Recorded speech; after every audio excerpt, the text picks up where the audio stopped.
നമ്മുടെ YouTube channel നമ്മൾ നോക്കുമ്പോൾ ഏറ്റവും കൂടുതൽ ആളുകൾ എപ്പോഴും എനിക്ക് തോന്നുന്നില്ല ഒരു 2-3 ദിവസം കൂടുമ്പോൾ ഒരാൾ ചോദിക്കുന്ന ഡൗട്ടാണ്, എനിക്കിതിൽ പ്രഗ്നൻ്റ് ആകാൻ സാധിക്കുമോ, വാതരോഗികൾക്ക് പ്രഗ്നൻ്റ് ആകാൻ സാധിക്കുമോ ഇല്ലയോ. പലപ്പോഴും നമുക്കറിയാം ആർത്രൈറ്റിസ് ഉണ്ടാകുന്നത് ഒരു യങ് ലേഡീസിൻ്റെ ഒരു 15-20 വയസ്സുള്ള കുറേ കുട്ടികൾക്ക് SLEയോ റുമറ്റോയിഡോ ഒക്കെ അങ്ങനെ ഉണ്ടാകാം. അപ്പോൾ അവർക്ക് ഒരു 5-10 വർഷം കഴിയുമ്പോൾ ഡെഫിനറ്റ്ലി അവർക്ക് പ്രഗ്നൻസി പ്ലാൻ ചെയ്യണം. കല്യാണം കഴിഞ്ഞ് പ്രഗ്നൻസി പ്ലാൻ ചെയ്ത് മുമ്പോട്ട് പോകണം. അപ്പോൾ അവരുടെ അച്ഛൻ്റെ അമ്മയുടെ മനസ്സിൽ എപ്പോഴും ഉണ്ടാകുന്നൊരു ചോദ്യം 2-3 തരത്തിലുള്ള ചോദ്യങ്ങളാണ്. ഒന്ന്, ഈ മരുന്നുകൾ പ്രഗ്നൻസിയെ ബാധിക്കുമോ, ഇപ്പോൾ ഈ മരുന്നുകൾ കഴിക്കുന്നുണ്ട് അതുകൊണ്ട് ഫ്യൂച്ചറിൽ പ്രഗ്നൻ്റ് ആകാൻ ബുദ്ധിമുട്ടാവോ, പ്രഗ്നൻ്റ് ആയിക്കഴിഞ്ഞാൽ അസുഖം കൂടുമോ. 3, കുട്ടികൾക്ക് ഈ അസുഖം ഉണ്ടാകും, അവർക്കുണ്ടാകുന്ന കുട്ടികൾക്ക് ഈ അസുഖം ഉണ്ടാകും. ഈ 3 ക്വസ്റ്റ്യൻസിനെ കുറിച്ച് നമുക്ക് പറയാം. ഫസ്റ്റ് ക്വസ്റ്റ്യൻ, ഇപ്പോൾ ഫോർ എക്സാമ്പിൾ 20 വയസ്സിൽ ഒരാൾ വന്നു, റുമറ്റോയ്ഡ് ആർത്രൈറ്റിസ് ആണ്, അല്ലെങ്കിൽ SLE ആണ്, അവർക്ക് ആ മരുന്ന് കഴിക്കുമ്പോൾ അവരുടെ ഓവറിയുടെ ഫംഗ്ഷൻ നിന്ന് പോകുമോ, അതാണല്ലോ ഒന്നാമത്തെ ക്വസ്റ്റ്യൻ. ഇല്ല എന്നുള്ളതാണ് ഉത്തരം. ഇപ്പോഴത്തെ ഓൾമോസ്റ്റ് 99% മരുന്നുകളും അതുപോലെ സൈക്ലോഫോസ്ഫോൺ എന്ന് പറയുന്ന മരുന്നിനാണ്, ഒരു ഇഞ്ചക്ഷനാണത്. അത് ഭയങ്കര ലൈഫ് സേവിംഗ് ആയിട്ട് ചിലർക്ക് മാത്രം കൊടുക്കുന്ന ഒരു ഇഞ്ചക്ഷനാണ്. ആ ഇഞ്ചക്ഷൻ മാത്രമാണ് ഈ ഫെർട്ടിലിറ്റി കുറയുന്നത്. അല്ലാതെ മെത്തോട്രെക്സേറ്റിനോ അല്ലെങ്കിൽ HCQനോ അല്ലെങ്കിൽ MMFനോ ഒന്നും ഫ്യൂച്ചറിൽ ഒരിക്കലും അവരുടെ ഓവറുടെ ഫംഗ്ഷനെ ഒരു തരത്തിലും ബാധിക്കില്ല. അപ്പോൾ സൈക്ലോഫോസ്ഫേറ്റ് തന്നെയാണ് 10 ഗ്രാമിനൊക്കെ മുകളിൽ കൊടുക്കുമ്പോഴാണ് ഈ പ്രശ്നം ഉണ്ടാകുന്നത്. അപ്പോൾ നമ്മളത് കൊടുക്കുമ്പോൾ പലപ്പോഴും അത് വേണ്ട പ്രിക്കോഷൻസ് എടുത്തിട്ട് തന്നെയാണ് ഇപ്പോൾ കൊടുക്കുന്നത്. അപ്പോൾ നമ്മുടെ ഇത്രയും പേഷ്യൻസിനിടയിൽ ആ ഓവറി ഫംഗ്ഷൻ നിന്ന് പോയി കുട്ടികളില്ലാത്ത ആരും തന്നെ ഉണ്ടായിട്ട് എനിക്ക് തോന്നില്ല. 1-2 പേര്, ഇത് 10-60,000 പേര് 1-2 പേർക്ക് മാത്രമേ അങ്ങനെ എന്തെങ്കിലും ഈ സൈക്ലോഫോസ്ഫേറ്റ് ഭയങ്കര സിവിയർ അസുഖം വന്നു ലൂപ്പസിൽ. അങ്ങനെ വന്നപ്പോൾ ഹൈ ഡോസ് സൈക്ലോഫോസ്ഫേറ്റ് കൊടുത്ത് അവരുടെ ജീവൻ രക്ഷിക്കാൻ വേണ്ടി കൊടുത്തപ്പോൾ ചിലപ്പോൾ ഓവറി ഫംഗ്ഷൻ കുറഞ്ഞിരിക്കാം. പക്ഷേ എനിക്ക് തോന്നുന്നു 1-2 പേര് മാത്രമേ അതുള്ളൂ. ബാക്കി 99.9% പേർക്കും കൊടുക്കുന്ന മരുന്നുകൾ കൊണ്ട് അവരുടെ ഓവറിയുടെ ഫംഗ്ഷൻ, അണ്ഡാശയം, അതാണ് ഓവറി നിന്നാണല്ലോ ഓവ് ഉണ്ടാകുന്നത്, അതാണ് പിന്നെ കുട്ടിയായിട്ട് നമ്മുടെ എംബ്രിയോ ആയിട്ട് മാറി കുട്ടിയാകുന്നത്. അപ്പോൾ ഓവറിയുടെ ഫംഗ്ഷനെ ഒരിക്കലും അത് ബാധിക്കില്ല. ഇപ്പോഴത്തെ ഒരു ട്രെൻഡ് എന്ന് വെച്ചാൽ വളരെ നല്ലൊരു ട്രെൻഡാണ്, കുട്ടികളുടെ കൂടെ ഹസ്ബൻഡും വരും. എന്നുവെച്ചാൽ കല്യാണം കഴിക്കാൻ പോകുന്ന ഫിയാൻസി. ഇപ്പോൾ കല്യാണം കഴിക്കുന്ന 6 മാസം മുമ്പ് പലപ്പോഴും ഫിയാൻസിയും കുട്ടിയും വന്നിട്ടാണ് പലപ്പോഴും ഡിസ്കസ്. കുറേ കേസുകൾ ഒരാഴ്ച ഒരു കുട്ടിയെങ്കിലും അങ്ങനെ വരാറുണ്ട്. നമ്മൾക്ക് ഇതിൻ്റെ ഫിയാൻസിയാണ്, പുള്ളിക്കാരൻ അറിയണം, ഓപ്പണാണ്, very open. So we tell, നമ്മൾ വളരെ ഡീറ്റെയിൽ ആയിട്ട് നമ്മുടെ ജൂനിയർ ഡോക്ടർ സംസാരിക്കും. ഇതാണ് അസുഖം, റുമറ്റോയിഡ് ആണ്, ഇപ്പോൾ കൺട്രോളാണ്, നമ്മൾ ഗുളിക കുറച്ചുകൊണ്ടിരിക്കുകയാണ്, ഗുളിക പതുക്കെ കുറച്ച് നമ്മൾ അത് ചെറിയ ഡോസ് മെയിൻറ്റെയിൻ ചെയ്യണം. ചിലപ്പോൾ നിർത്താനും സാധിക്കാം, പക്ഷേ പതുക്കെ കുറച്ചുകൊണ്ട് വരുവാണ്. അത് കണ്ടിന്യൂ ചെയ്താൽ പ്രഗ്നൻസിക്കോ അത് മുമ്പോട്ട് പോകാനുള്ള പ്രശ്നങ്ങൾക്കോ പ്രശ്നമില്ല. അപ്പോൾ ഒന്നാമത്തെ ചോദ്യത്തിന് ഉത്തരം, ഈ ഒരു ഓപ്പണായിട്ട് ഡിസ്കഷൻ കല്യാണത്തിന് മുമ്പ് തന്നെ നമ്മൾ നടത്തണം. കാരണം ഞാൻ കണ്ടേക്കുന്ന ഏറ്റവും വലിയൊരു പ്രശ്നം എന്ന് വെച്ച് കഴിഞ്ഞാൽ, ചിലർ ഈ അസുഖം ഒളിപ്പിച്ച് വെച്ച് കല്യാണം കഴിക്കും. ഫോർ എക്സാമ്പിൾ SLEയിലൊക്കെയാണ് പലപ്പോഴും ഇത് കണ്ടേക്കുന്നത്. അത് ഇപ്പോൾ കുറച്ച് കുറവാണ്. കുറച്ച് നാൾ 10 വർഷം മുമ്പൊക്കെ ആൾക്കാർ ഒളിപ്പിച്ച് വെച്ച് കല്യാണം കഴിക്കുമായിരുന്നു. ഒളിപ്പിച്ച് വെച്ച് കല്യാണം കഴിക്കുമ്പോൾ ഈ കുട്ടിക്ക് ഭയങ്കരമായൊരു മനസ്സിൽ ടെൻഷനാണ്.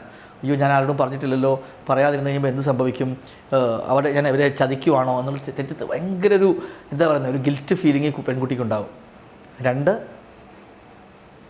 അവർക്ക് പലപ്പോഴും മരുന്ന് കഴിക്കാൻ പറ്റില്ല. മരുന്ന് കഴിക്കാതാകുമ്പോൾ ഈ അസുഖം വളരെ കൂടും. അപ്പോൾ റിവേഴ്സ് എഫക്റ്റാണ്, ഡബിൾ എഫക്റ്റാണ്. അപ്പോൾ ഒരു വീട്ടിൽ പോയി അസുഖം പെട്ടെന്ന് കൂടിക്കഴിയുമ്പോൾ ചിലപ്പോൾ ഇവർ ഒന്നെങ്കിൽ ഈ വീട്ടുകാരത് കണ്ടുപിടിക്കും, അല്ലെങ്കിൽ തന്നെ പെട്ടെന്ന് അസുഖം വന്നു കഴിയുമ്പോൾ പലതരത്തിലുള്ള അസ്വാരസ്യങ്ങൾ, ഒരു ട്രസ്റ്റ് ഡെഫിസിറ്റ്, വിശ്വാസത്തിന് മുകളിലാണല്ലോ നമ്മുടെ റിലേഷൻഷിപ്സ് പോകുന്നത്. ആ വിശ്വാസം തന്നെ ഇല്ലാതാകും. അങ്ങനെ പലതരത്തിലുള്ള പ്രശ്നങ്ങളും അതിലുണ്ടാകും.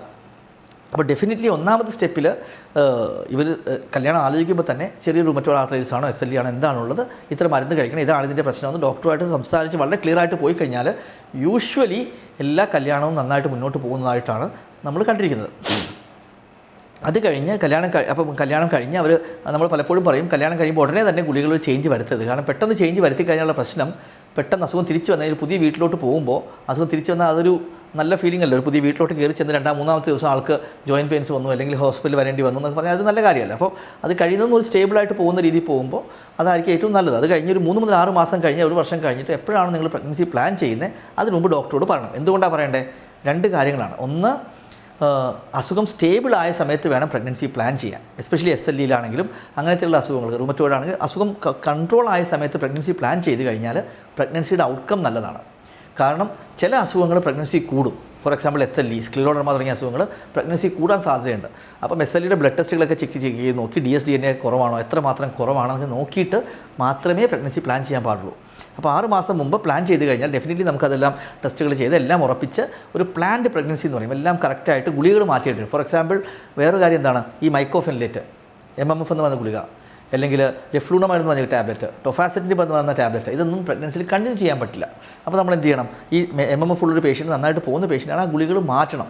മെത്തോട്രെക്സേറ്റുള്ള പേഷ്യൻ്റ് മെത്തോട്രെക്സേറ്റ് മാറ്റിയിട്ട് HCQയോ സൾഫാസലസിനോ പ്രഗ്നൻസി സേഫ് ആയിട്ടുള്ള മരുന്നുകളുണ്ട് അതിലോട്ട് മാറ്റി ഒരു നല്ല സ്റ്റേബിളായിട്ട് കൊണ്ടുപോയി 6 മാസം കഴിയുമ്പോൾ പതുക്കെ നമ്മൾ പ്രഗ്നൻസി പ്ലാൻ ചെയ്യണം. അപ്പോൾ പലപ്പോഴും MMF ഒക്കെ നിർത്തിക്കഴിഞ്ഞാൽ 2 മുതൽ 3 മാസത്തിന് ശേഷം മാത്രമേ നമുക്ക് പ്രഗ്നൻസി പ്ലാൻ ചെയ്യാൻ സാധിക്കുള്ളൂ. അപ്പം ഡോക്ടറുമായി ഡിസ്കസ് ചെയ്യുമ്പോൾ ആ മരുന്നുകൾ, കാരണം എന്തുകൊണ്ടാണ് ഈ മരുന്നുകൾ മാറ്റേണ്ടി വരുന്നത്, MMFനും മെത്തോട്രെക്സിനൊക്കെ കഴിക്കുമ്പോൾ പ്രഗ്നൻ്റ് ആയിക്കഴിഞ്ഞാൽ കൊച്ചിന് എന്തെങ്കിലും അത് എഫക്റ്റ് ചെയ്യാൻ സാധ്യതയുണ്ട്, കൊച്ചിന് ചിലപ്പോൾ ഡിഫോമിറ്റി ഒക്കെ വരാൻ സാധ്യതയുണ്ട്. അതുകൊണ്ട് നമ്മൾ നിർത്തി 3 മാസം കഴിഞ്ഞാൽ പിന്നെ റിസ്ക് ഇല്ല. അപ്പോൾ ആ 3 മാസത്തേക്ക് നമ്മൾ വെയിറ്റ് ചെയ്യണം. അപ്പോൾ അതിനൊപ്പം അവർ 6 മുതൽ 7 മാസം മുമ്പ് പറഞ്ഞു കഴിഞ്ഞാൽ നമ്മൾ അധികം ഗുളികൾ മാറ്റി വേറെ ഗുളികളോട്ടാക്കി സ്റ്റേബിളാക്കി 3 മാസം കഴിയുമ്പോൾ നമ്മുടെ ഈ മെത്തോട്രെക്സേറ്റോ ഈ MMFോ ഏത് ഗുളിക നിർത്തി പിന്നെ ഒരു 3 മാസം കൂടി കഴിയുമ്പോൾ പ്രഗ്നൻസി പ്ലാൻ ചെയ്യാം. അങ്ങനെയാണ് ഐഡിയലി പ്രഗ്നൻസി പ്ലാൻ ചെയ്യേണ്ടത്. അപ്പം റൊമറ്റോളജിക്കൽ ഡിസീസസിൽ ഇന്നത്തെ കാലത്ത് അസുഖം കൺട്രോളായിട്ട് പ്രഗ്നൻ്റ് ആയിക്കഴിഞ്ഞാൽ നമുക്ക് കൊച്ചിനെ ലൂസ് ചെയ്യാനുള്ള റിസ്ക് വളരെ വളരെ കുറവ്. അബോർഷൻ വരാനാണോ കൊച്ചിന് ഗ്രോത്ത് റെസ്ട്രിക്ഷൻ വരാനുള്ള റിസ്ക്കൊക്കെ പണ്ടത്തെക്കാളൊക്കെ വളരെ വളരെ കുറവാണ്. കാരണം നല്ല അഡ്വാൻസ്മെൻറ്റ് ഓഫ് തെറാപ്പി വന്നിട്ടുണ്ട്. പ്രശ്നം വരുന്നത് എപ്പോഴാണ്, നമ്മുടെ പറയാതെ പ്ലാൻ ചെയ്യാതെ നമ്മുടെ ഡോക്ടറുടെ ഒരു കൺസെൻറ്റ് ഇല്ലാതെ പോയി പ്രഗ്നൻ്റ് ആയിക്കഴിഞ്ഞാൽ പലപ്പോഴും MMFോ മെത്തോട്രെക്സേറ്റൊക്കെ ഉണ്ടെങ്കിൽ ചിലപ്പോൾ നമുക്ക് പ്രഗ്നൻസി ടെർമിനേറ്റ് ചെയ്യേണ്ടി വരും. അതൊക്കെ ഒരു വളരെ ബുദ്ധിമുട്ടുള്ള കാര്യമാണ്. അപ്പം നമ്മൾ പ്ലാൻ ചെയ്ത് പോവുക. മൂന്നാമത്തെ ക്വസ്റ്റ്യൻ, നമുക്ക് ഇവർക്ക് ഈ അസുഖം ഉള്ളത് കുട്ടിക്ക് ഇത് വരുമോ എന്നുള്ളതാണ്. അത് വേണം സെപ്പറേറ്റ് വീഡിയോ നമ്മൾ ഇതിന് മുമ്പ് ചെയ്യേണ്ട വേറൊരു വീഡിയോ ചെയ്യാം. പക്ഷേ ജനറലി റിസ്ക് വളരെ കുറവാണെന്നുള്ളതാണ്. അതിൻ്റെ ഒരു 95% കേസിലും അമ്മയ്ക്ക് അസുഖം ഉണ്ടെങ്കിലും കൊച്ചിന് അസുഖം ഉണ്ടാകാൻ സാധ്യതയില്ല. പക്ഷേ ചെറിയൊരു റിസ്ക് ഉണ്ട്. കാരണം അമ്മയുടെ ജീൻസ് ഓട്ടോ ഇമ്മ്യൂൺ ജീൻസ് ഉള്ളത് കൊണ്ട് ചെറിയൊരു റിസ്ക് ഉണ്ട്. പക്ഷേ 95 to 98% കേസിൽ അമ്മയ്ക്ക് അസുഖം ഉണ്ടെങ്കിൽ കൊച്ചിന് അസുഖം ഉണ്ടാകാനുള്ള സാധ്യത ഇല്ല. അപ്പം എല്ലാ തരത്തിലും ഒരു ചോദ്യങ്ങൾ ചോദിക്കുകയാണെങ്കിൽ വാതരോഗികൾക്ക് പ്രഗ്നൻസി പറ്റുമോ എന്ന് ചോദിച്ചാൽ ഡെഫിനറ്റ്ലി പറ്റും. പക്ഷേ അത് പ്ലാൻഡ് പ്രഗ്നൻസി ആയിരിക്കണം. ഡോക്ടറുമായിട്ട് ഒരു ഇൻറ്ററാക്ട് ചെയ്ത് അത് പറഞ്ഞ് പ്ലാൻ ചെയ്ത് മരുന്നുകളൊക്കെ അഡ്ജസ്റ്റ് ചെയ്ത് കറക്റ്റായിട്ട് പ്രഗ്നൻസിയിലോട്ട് മുന്നോട്ട് പോയി കഴിഞ്ഞാൽ അത് ഒരു കുഴപ്പമില്ലാതെ നമുക്ക് തന്നെ ഒരു 1000കണക്കിന് ആളുകൾ ഇപ്പോൾ ഡെലിവറി ചെയ്തിട്ടുണ്ട്. സാധാരണ കുട്ടികളായിട്ട് നോർമലി ജീവിക്കുന്നുമുണ്ട്.